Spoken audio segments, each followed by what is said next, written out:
Palabras de ahora mismo del presidente Pedro Sánchez en una entrevista en el diario.es, preguntado precisamente por von der Leyen.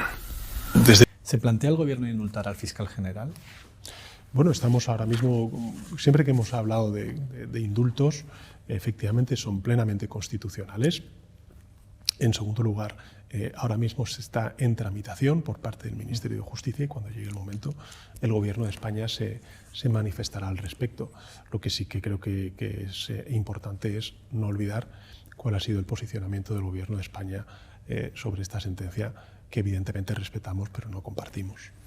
Su hermano se sentará pronto en el banquillo y su mujer lleva 2 años imputada por 5 delitos. ¿Cómo valora estos procesos judiciales? ¿Sigue confiando en la justicia después de ellos? Bueno, mi deber como presidente del Gobierno, evidentemente, es el de pedir a la justicia que haga justicia. Que haga justicia. Y, desde luego, en el caso de mi hermano y de mi mujer, como marido y como hermano, pues trasladarles todo mi cariño, toda mi empatía ante una situación, en fin, ante la situación que están viviendo y que estamos sufriendo. En varias declaraciones que las elecciones serán en 2027. ¿Por qué descarta completamente un adelanto electoral? Primero, porque los fondos europeos terminan su último desembolso el 31 de diciembre del 2026. Por tanto, incorporar un proceso electoral que nos pueda llevar, como son además los procesos de investidura en nuestro país, tan procelosos y tan dilatados, pues creo que no obedece al interés general del país. Nosotros tenemos que culminar con éxito esta gran oportunidad que son los fondos europeos para la transformación de nuestra sociedad y el refuerzo del estado del bienestar. Punto 1. Punto 2. Creo que no podemos incorporar más incertidumbre a una incertidumbre ya que nos viene de fuera. Al contrario, creo que hoy España es sinónimo de estabilidad. Y eso es muy bueno, no solamente para los ciudadanos, sino también para los propios inversores y los proyectos de reindustrialización que tenemos por delante. Por tanto, las legislaturas son de 4 años, así lo establece la Constitución española, y por tanto el Gobierno de España manifiesta de nuevo, una vez más, no sé, por enésima vez, que culminaremos esta legislatura y que las elecciones serán pues, en el año 2027. Sea la España progresista la que ayude a definirlo y no sea pues una derecha y una ultraderecha que son absolutamente serviles a unos intereses que, por cierto, nos son ajenos como sociedad. A nosotros no nos interesa la ley del más fuerte, nos interesa la fuerza de la ley, por hacer ese juego de palabras. Y es ahí donde nos vamos a jugar, en buena medida, también la prosperidad de la sociedad española en no solamente el final de esta década, sino la década de 2030. Yolanda Díaz ha renunciado a repetir como candidata y contó que se puso en contacto con usted para comunicárselo personalmente. ¿Qué le dijo? Bueno, son conversaciones privadas que tengo en este caso con mi vicepresidenta. Yo sí que le puedo decir, en todo caso, que siempre lo he dicho, creo que Yolanda Díaz es probablemente una de las mejores ministras de Trabajo que ha tenido la democracia española. También le diré que creo que es de las mejores políticas que tiene ahora mismo España. Y para mí, tengo que decirle que me dio pena, porque creo que no solamente el espacio progresista, sino también la política española, pues va a perder uno de sus principales referentes. Y Yolanda Díaz lo ha sido y lo es, ¿no? Pero entiendo también que hay un ámbito digamos, de decisión personal que evidentemente corresponde a cada uno, ¿no? Yo, por tanto, desde ese punto de vista, lo único que puedo decir es que respeto absolutamente la decisión, que la echaremos mucho de menos y que espero que ese espacio pueda encontrar pues, una referencia que efectivamente continúe representando a ese espacio de España, de esa España progresista que es muy necesario. Que su izquierda llegue fragmentada a las elecciones? Yo creo que todos... usted también, si me permite, voy a hacer este paralelismo. Me preguntaba por la legislatura 2027. Yo creo que todos tenemos que ser muy conscientes de los riesgos que afronta España y lo inédito de la experiencia española por ser un gobierno de coalición progresista ante una ola reaccionaria que, por desgracia, está expandiéndose en el mundo. Desde el punto de vista de la política exterior española nos sentimos mucho más cómodos con el planteamiento que ha hecho el presidente del Consejo, Antonio Costa. Porque, en efecto, el mundo de ayer es el mundo sin reglas. El dilema no es un viejo orden versus nuevo orden, es un orden internacional versus el desorden internacional. Creo que la síntesis podría ser: el mundo está cambiando, pero los valores y principios de la Unión Europea no deberían cambiar. Y reconoce que no ha hablado con von der Leyen después de esto. Es que lo que dice, ni antes ni después. Lo que dice von der Leyen va a la línea de flotación de toda la política de Sánchez de los últimos 8 años en política internacional. Porque la clave de la política de Sánchez de estos 8 años, y mucho más desde que está Trump, pero ya antes, y ya recordemos que Sánchez ya estuvo con un primer Trump, es precisamente el orden internacional y precisamente una política basada en reglas. Él ha discutido con un montón de líderes y un montón de movimientos que ha habido en estos casi 8 años, precisamente porque él está defendiendo, siempre defiende la ONU, el mundo basado en reglas. Y él siempre ha pensado que Europa es un refugio de eso. Si la presidenta de la Comisión Europea empieza a dudar y a plantear, bueno, a lo mejor es que esto del mundo basado en reglas tenemos que revisarlo, pues evidentemente a Sánchez se le cae todo el planteamiento y toda su estructura política de defensa del europeísmo y de defensa de la Comisión Europea, de defensa de toda la estructura de poder europeo. Con lo cual yo creo que va a ser muy interesante el próximo jueves. Creo que von der Leyen se va a ver obligada a rectificar. Creo que de alguna manera ya están trasladando sus portavoces algunos mensajes de ha sido malinterpretada, no quería decir eso. Yo creo que se va a ver obligada a rectificar porque no, es impensable. Perdona, Carlos, pero no ha sido malinterpretada. No, claro que no. No fue, es que lo comentábamos antes escrito, con Claudio. hombre. Está escrito y antes de la frase clave ponía: voy a ser clara, que sí, es lo sí. que se dice cuando quieres que te destaquen ese titular. Voy a ser clara, 2 puntos. Y dice la frase y no se malinterpretó nada. Por supuesto que no es todo mentira, pero digo, cuando los políticos rectifican, la forma que hacen de rectificar es culpar a los periodistas. Bueno, ya sabemos que no es verdad, pero que yo creo que ella se va a ver obligada a rectificar porque es impensable que la presidenta de la Comisión Europea esté diciendo que esto del mundo basado en reglas hay que revisarlo, porque si Europa, que es una regla pura, porque toda Europa es una construcción de reglas. En nombre de la Comisión, porque evidentemente ni la Comisión, que es un órgano colegiado, no habla por voz de ella en este tipo de cosas. Las competencias en relaciones exteriores las tiene el Consejo, como tú bien sabes, Alberto. Por tanto, me vale más la opinión de Antonio Costa que no la opinión de Ursula von der Leyen. Pero llegado a este punto y a otros anteriores que abonan esta deriva de esta señora, pensando ella que ha llegado gracias a las normas europeas a ser presidenta de la Comisión, de que las normas no valen, yo creo que debería de presentar inmediatamente su dimisión y en caso de que no la hiciera, sobre todo los grupos progresistas presentes en el Parlamento Europeo, deberían de iniciar el procedimiento para la moción de censura a la Comisión Europea para que esta señora deje de decir las barbaridades que dicen, porque entre otras cosas, independientemente de oposición... Porque de todo ha salido hablando de inteligencia por parte de von der Leyen. Von der Leyen. Igual, la presidenta de la Comisión Europea. La presidenta de la Comisión Europea está siguiendo la orientación de Merz, que es el canciller alemán. Ya Trump, en su directiva de seguridad nacional, dice que hay que ser pragmático. Dice que el viejo orden, la aproximación del viejo orden a la nueva situación no vale. Y ellos están repitiendo exactamente lo mismo. Ahora, yo quiero decir que la noticia para mí, para contrastar con von Leyen, es lo que está pasando.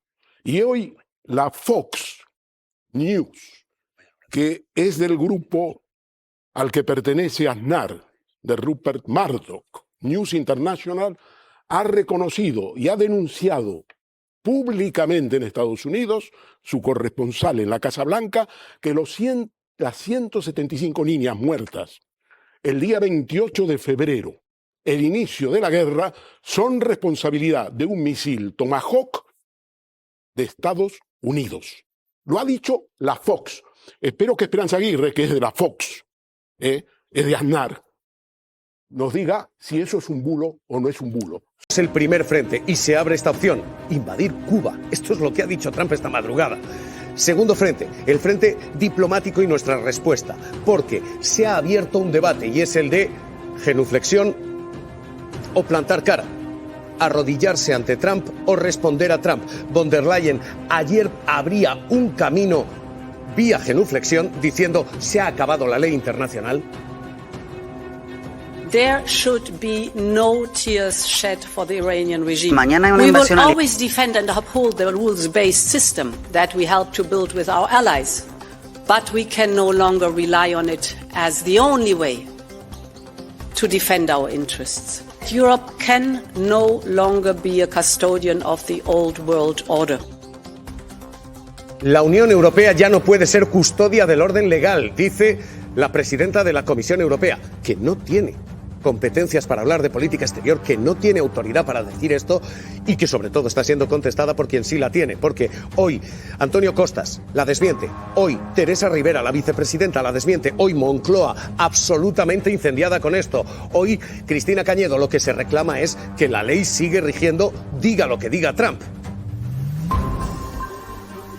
Sí, le acaba de responder a esas palabras de Ursula von der Leyen, el presidente del Consejo Europeo, y además en el mismo foro que hacía esas declaraciones ayer para decirle que es de nuestro interés que el mundo siga basado en reglas y que debemos seguir luchando por esas declaraciones de las Cartas de las Naciones Unidas y del derecho internacional. Además, Costa ha mencionado ese esfuerzo de países como España, Italia, Francia o Grecia para defender a uno de nuestros países y la solidaridad firme que esto demuestra. Es el mensaje que mandaba también ayer la vicepresidenta Teresa Rivera, diciendo que no le parecían acertadas esas palabras de Ursula von der Leyen y que el derecho internacional tiene que seguir rigiendo las normas de este mundo.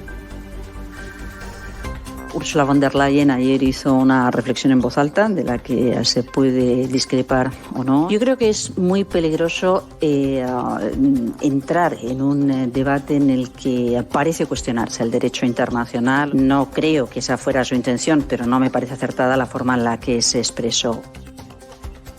Se ha terminado, 1, la guerra, 2, la ley. Aroca. Yo lo que creo que el futuro de Europa en cualquier término no puede ser sujeto a declaraciones más o menos acertadas o un intercambio de tweets. Yo creo que la señora Ursula von der Leyen está absolutamente inhabilitada en este momento para presidir la Comisión Europea, que quiero recordar que es un órgano colegiado. La primera pregunta es, la señora von der Leyen, ¿en nombre de quién habla? Porque si parece no habla en nombre de los comisarios, por ejemplo, Teresa Rivera se ha expresado en ese sentido, Antonio Costa desde otra institución ya le ha respondido, esta señora tiene que dimitir o tiene que activarse inmediatamente el procedimiento del artículo 127 del Parlamento Europeo, habría que esperar unas semanas, y destituirla, es decir, censurarla. No puede seguir siendo la comisaria, porque además otra cosa, os convido a que repaséis su discurso inaugural cuando tomó posesión, absolutamente belicista. En la comisión hay una responsable de política exterior, Kaja Kallas, y hay un comisario de defensa. ¿Qué dicen? La señora no puede hablar en nombre de nosotros, se tiene que ir. Es ahora... La señora von der Leyen cuando reclama una política exterior más realista. ¿En qué se traduce la autonomía defensiva que Europa requiere ahora que Estados Unidos ya no es un socio fiable? O sea, ¿la autonomía europea incluye regatearle a Estados Unidos el uso de las bases para atacar Irán o no incluye? Desmarcarse de Pedro Sánchez tiene en una parte de la clase política española mejor prensa que desmarcarse de Donald Trump. Basta que von der Leyen se resista a criticar los misiles israelíes que riegan de escombros Teherán para que aquí sea recibida, por una parte al menos de la política y de la prensa también, como la estadista infalible que es fuente de autoridad inapelable.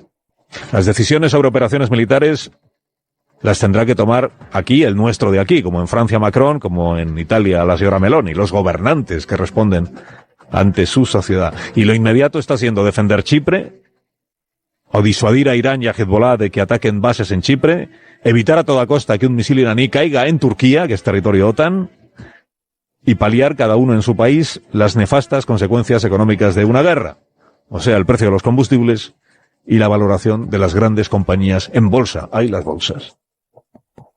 Por si acaso, el enésimo propósito o pronóstico que ha hecho Donald Trump, que es este de la guerra, ya está casi acabada, pues también fallara, porque tampoco sería el primer pronóstico que hace Trump y que no se cumple, ¿no? Son los gobernantes nacionales los que han de tomar medidas y los que se retratan ante sus gobernados. Por supuesto, aquí el nuestro, que es Sánchez.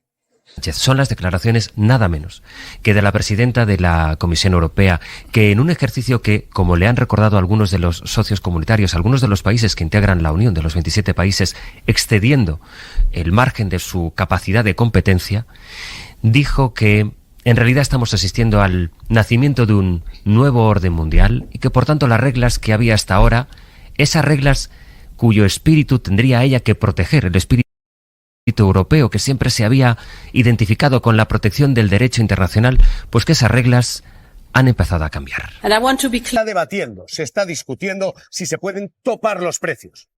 Después de que el PP tumbara la semana pasada el decreto que permitiría topar esos precios. Ahora mismo no hay cobertura legal para hacer esto, porque el escudo social decayó con los votos en contra de PP, de Junts y de Vox. Marta Ita, lo que tenemos ahora mismo es una petición tope que no tiene cobertura legal. Eso es, Javier, porque lo decías, lo cierto es que si el Partido Popular, Vox y Junts hubieran votado a favor de ese decreto que el Gobierno trajo apenas hace 2 semanas a esta Cámara, al Congreso, hoy ya se podrían haber topado los precios de la gasolina al estar en una situación de emergencia por la guerra en Irán. Preocupa la inestabilidad del precio del barril y la subida de tipos, sobre todo a las empresas, con el presidente de la patronal pidiendo ya medidas urgentes para que no se les traslade la responsabilidad. La lógica es que se reduzca lo que es el IVA, una cantidad directamente y ya está. No puede pasar es que el que salga beneficiado siempre de esto también sea Hacienda. El Estado lo que tiene que hacer también es tener la flexibilidad para ajustar esos precios de los impuestos. No consiste en trasladar a las empresas esa responsabilidad, ver cómo los consumidores pueden, vamos a decirlo, sobrevivir a este caos. Y dentro del Partido Popular, distintas sensibilidades respecto a Estados Unidos. Alfonso Rueda dice que no hay seguidismo a Trump en su partido y desde Madrid de materias especializadas. El lado del presidente americano. Ojalá haya sido esto, sea un globo que se ha pinchado y que cambia las cosas. Pienso que si nadie hiciera nada, hoy seguirían tantos presos políticos, por ejemplo, en las calles de Venezuela, o mucha gente seguiría secuestrada en túneles de Hamás. Pienso que si nadie hace nada, ¿de verdad creen que la paz se va a asegurar en el mundo? No queriendo la guerra, se puede tomar una posición en favor y en defensa de todo lo bueno y no desguazar lo que tanta gente ha construido a lo largo del tiempo con eslóganes vacíos y con hipocresía. Hoy el Partido Popular, hoy el propio Rueda se desmarca de ella.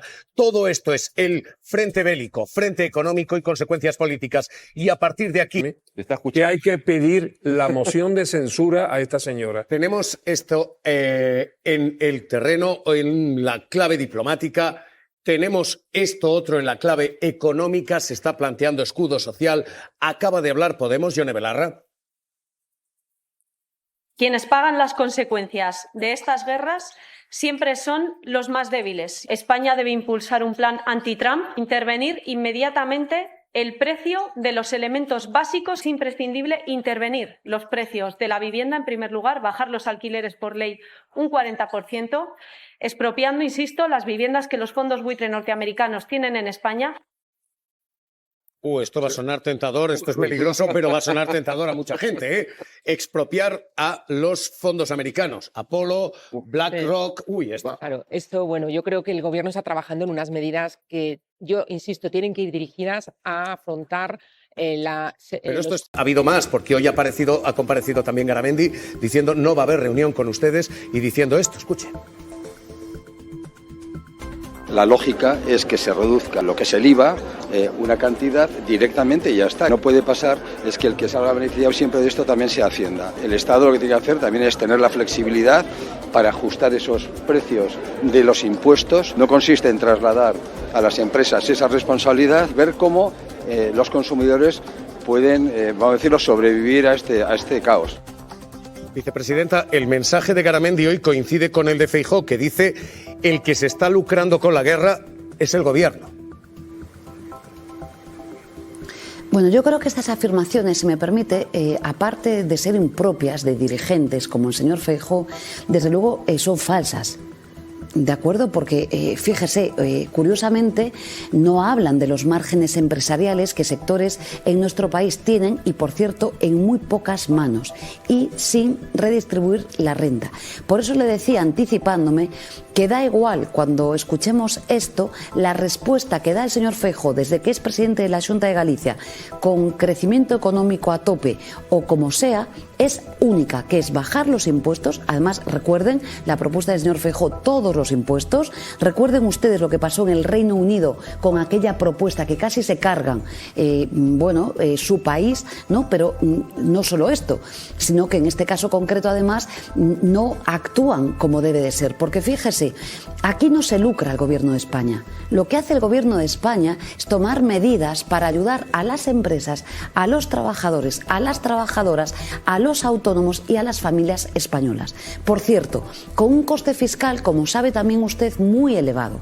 Hoy, a día de hoy, solo el mecanismo RED que tenemos dispuesto, y además por mi parte con muchísima satisfacción, en Valencia, en el mecanismo RED de la empresa Ford, cuesta mucho dinero a los españoles y a las españolas. No se está lucrando el Gobierno de España. Estamos haciendo el bien común, como hemos hecho con miles y miles y miles de millones de euros cuando salvamos a 550.000 empresas españolas que no le ponían tanto reparo a la cosa, o 3.600.000 trabajadores y trabajadoras con los ERTES, o como hicimos cuando tuvimos a 1,5 millones de personas autónomas trabajadoras con la prestación de cese de actividad. Por tanto, mire, aquí no se lucra el Gobierno de España. Lo que está haciendo el Gobierno de España, como hemos hecho, por cierto, y en unas reuniones que fueron muy positivas la semana pasada, es poner medidas encima de la mesa, medidas que van a tener un coste fiscal elevado y que, por tanto, van a necesitar de ingresos públicos para hacer lo que siempre hacemos. Por cierto, lo que siempre hacemos, que es lo que explica que hoy la economía española crezca al 2,8% y sea, digamos, que la economía que, lidera esta posición en la OCDE o la lidera en la propia Comisión Europea. Les digo, ¿coste elevado insisto, cuántos, ayer he estado ¿qué significa? en un Consejo de 16.000 Ministros. millones como en el escudo anterior. Vamos a ver el impacto de las medidas, el impacto también de la propia crisis inflacionaria, también vamos a ver la duración de la guerra. Lo que sí que les quiero dar es tranquilidad, porque estamos día a día, créanme, monitorizando. Fíjense, yo convoqué a los agentes sociales, a toda la economía social y a todos los autónomos y autónomas de España al día siguiente. Estamos trabajando todos los días con todos los datos y, por tanto, el coste fiscal, como siempre hacemos, desde luego en este ministerio ya lo saben, lo haremos público, a su disposición, pero claro, no se lucra el Gobierno de España. Lo que tiene es un coste fiscal importante, la protección adecuada de las empresas y de los trabajadores y trabajadoras. Hay una más y la dejo marchar, vicepresidenta. Hoy el Euribor ha pegado el mayor salto en 20 años en un solo día. Hoy ha saltado, saben ustedes que el Euribor es la media de 30 días. Esto no significa que porque hoy salta ustedes pagan a fin de mes esto. Pero vicepresidenta, hoy ha pegado un salto de literalmente saltar al 2,55 de 2 décadas que no veíamos. Y no somos nosotros. Hoy el Fondo Monetario está diciendo: prepárense para lo impensable, piensen lo impensable. Vicepresidenta, quienes tienen hipoteca ahora mismo, ¿van a tener cobertura? Le digo exactamente lo mismo. Es verdad, hay que prepararnos para lo impensable. Y créanme, de verdad, les quiero dar tranquilidad, porque ya, fíjese, yo he vivido 11 puntos de caída del PIB y 800.000 puestos de trabajo en una semana, caídos, ¿no? Que pensé que no iba a ser capaz de hacer lo que habíamos hecho. Ustedes lo han vivido conmigo. Por tanto, de verdad, confianza en el Gobierno de España. Lo vamos a volver a hacer. Por supuesto, el Euribor va a tener impacto. Todo lo que esté pasando. El problema que tenemos aquí es que, además de vivir una nueva guerra que es ilegal por el señor Trump, necesitamos apoyos y necesitamos que paremos la guerra, porque cada día que pasa, claro que tiene un coste social y económico muy, muy importante, no solo en España, en el conjunto de Europa. Por tanto, todas las medidas que tengamos que tomar, créanme, desde medidas energéticas, desde bonificaciones, desde el impacto que tenga en la vivienda, todo lo que sea menester, créanme, lo vamos a hacer.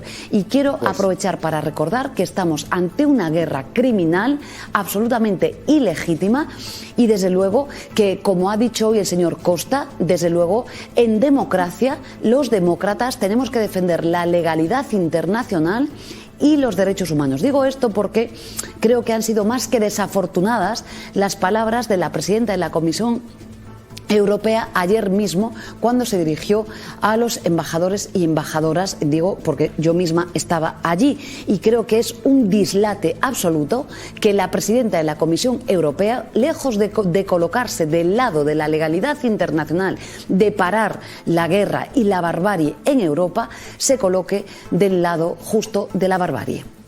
Vicepresidenta del Gobierno, ministra de Trabajo, Yolanda Díaz, un placer escucharla aquí. Cuídese, un abrazo. Buenas tardes, muy bien. ¿Cuándo se activa? ¿Cuándo se va a poner en marcha ese escudo social?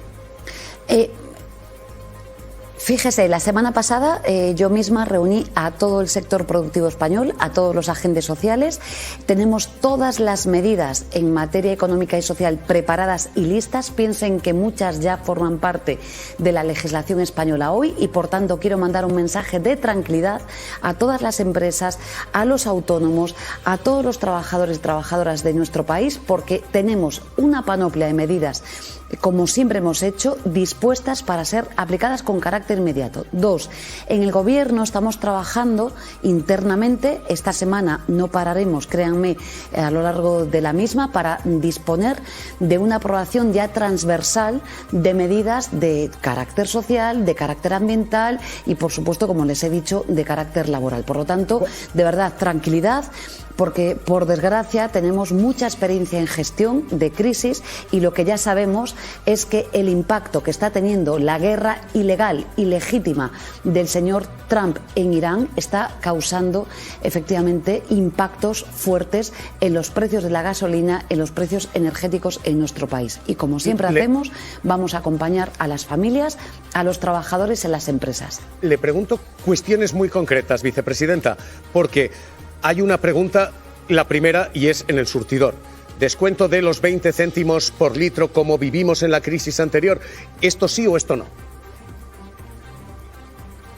Lo que estamos es, permítame que sea prudente, porque todas las medidas que hemos desplegado por la crisis de inflación causada, en este caso por la guerra de Ucrania, están encima de la mesa. Por tanto, lo que quiero es dar un mensaje de tranquilidad. Está y muchas más. Piensen que nosotros llegamos a desplegar la excepción ibérica. Digo porque ayer he estado en un EBSCO en Bruselas y también hablábamos de esta realidad. Es decir, que piensen que España es un gobierno que va a la vanguardia, no solo en materia de paz, sino en materia social, en materia económica, y recuerden que hemos diseñado la propia excepción ibérica que fue clave para tener precios energéticos en las industrias y en los consumidores, en los domésticos, también más bajos. Por tanto, todas las medidas que hemos desplegado en los años anteriores están encima de la mesa y, créanme, lo vamos a volver a hacer. Quiero mandar tranquilidad. Sé que hoy me ha escrito un montón de gente, trabajadores, muchas trabajadoras que han ido a repostar sus vehículos y está imposible el precio de la gasolina. Pero de verdad quiero mandar un mensaje de tranquilidad porque lo vamos a volver a hacer. Vicepresidenta, primero es eso, efectivamente, el surtidor. Después es la factura de la luz. Y después es la alimentación. Escucha a Juan Roch, acaba de comparecer el presidente de Mercadona. Y Juan Roch dice, bájennos ustedes el IVA de los alimentos, pero ya, no esperen, escuche. Nos encantaría que mañana tanto el gobierno español como el gobierno portugués decretase el IVA cero, ¿no? Y en alimentación yo creo que estaría muy bien, pero no depende de nosotros, ¿no? Nosotros el IVA, pues el que nos toca. Vicepresidenta, ¿IVA cero para la alimentación? Fíjese, siempre las patronales y la derecha en nuestro país da la misma receta. Da igual cuando digamos esto, IVA cero, bajada de impuestos. Es la única receta que tienen para las mismas situaciones siempre. Usted sabe perfectamente, y ustedes saben, la mesa que nos acompaña, que una bajada generalizada de IVA cero no quiere decir que bajemos el precio de la gasolina, del gasoil o el precio de la leche, de los huevos o del aceite. Lo sabemos porque por desgracia no es así. Lo que es verdad es que serían medidas muy oportunas, por ejemplo, el control de precios en un sector tan potente como es la distribución en España. Un sector, por cierto, del que nunca hablamos. Como saben ustedes, también es un sector muy pequeño, en muy pocas manos y que operan efectivamente a modo de lobby. Por tanto, vamos a estudiar todas las medidas, pero efectivamente, hombre, el precio de la compra sería muy positivo que las grandes distribuidoras se pongan del lado de su país y digan, miren ustedes, nos vamos a comprometer en no subir los precios de la alimentación en España porque tenemos márgenes empresariales suficientes. 2, nos vamos a poner del lado del gobierno de España y vamos a facilitar, por ejemplo, cestas de la compra, ¿no?, para que las familias españolas puedan alimentar a sus miembros como se debe. Quiero decir, porque, si me permite, vamos a estudiar todas las medidas, pero da igual cuando escuchemos a la patronal de la distribución y a la derecha económica de este país, que siempre piden lo mismo, bajar impuestos y singularmente, ¿no?, bajar el IVA. Digo esto que nunca hablan de los márgenes empresariales que tienen sectores productivos, como en este caso del que estamos hablando, y desde luego esas grandes multinacionales que no olvidemos son las grandes distribuidoras de alimentación en nuestro país. Que pare la guerra es la mejor medida para proteger la vida y los bolsillos de la gente, así que decir no a la guerra es la mejor medida.